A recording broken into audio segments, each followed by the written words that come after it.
Nĩ thukuru-inĩ wa airĩtu wa sekondari wa Karoti kaunti-inĩ ya Kirinyaga kuria kugathikĩtwo kamera cia thiri iria irehete ũguni munene kuri arutwo.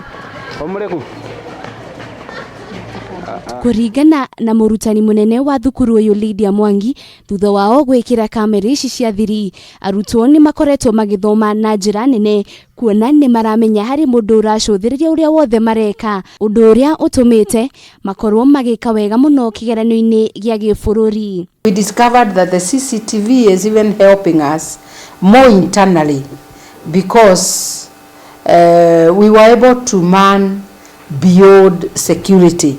We are able to see many other issues. We are able to understand many other issues over and above the security that we thought we were manning. Lydia nĩugĩte nĩahotete gũkorwo akĩmenya arutani arĩa othe mekinyaga irathi-inĩ kana makaga gũthomithia, ũndũ ũrĩa ũtũmĩte akora akĩmenya maũndũ maingĩ marĩa marahanĩka.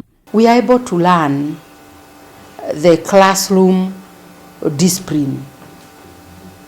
The classroom discipline, that is the atmosphere in class, is able to be got by picture. You can see the mood of the students as they run, and you can see the teachings, or you can understand by just looking at what is happening in that classroom. Oho nĩugĩte kamera ici nĩ cimuteithĩrĩirie kumenya maũndũ marĩa arutwo mekaga marĩ kũndũ gũtiganĩte thukuru-inĩ ũcio, akiuga kũrĩ hĩndĩ manyitire mwanake wehithĩte kĩharo-inĩ akĩenda gũtigwo thukuru-inĩ ũcio hĩndĩ kwarĩ na mathako ma mathukuru matiganĩte, na kamera icio no igacĩrithĩtie ũgitĩri na njĩra nene. Girls who pick one another's items were able to be spotted, and true to it, when they saw it themselves, we had them change their minds about it.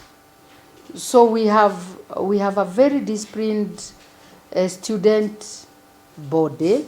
Arutwo, arutani na aruti a wĩra nĩ maugĩte nĩ makoretwo makĩruta wĩra wa ũrĩa kwagĩrĩire, amu nĩ maramenya gũtirĩ mĩgendere yao ĩtaramenyeka rĩrĩa marĩ thukuru-inĩ ũyũ. Ngĩribotera Kameme TV, rĩtwa rĩakwa nĩ Wanjirũ wa Forum.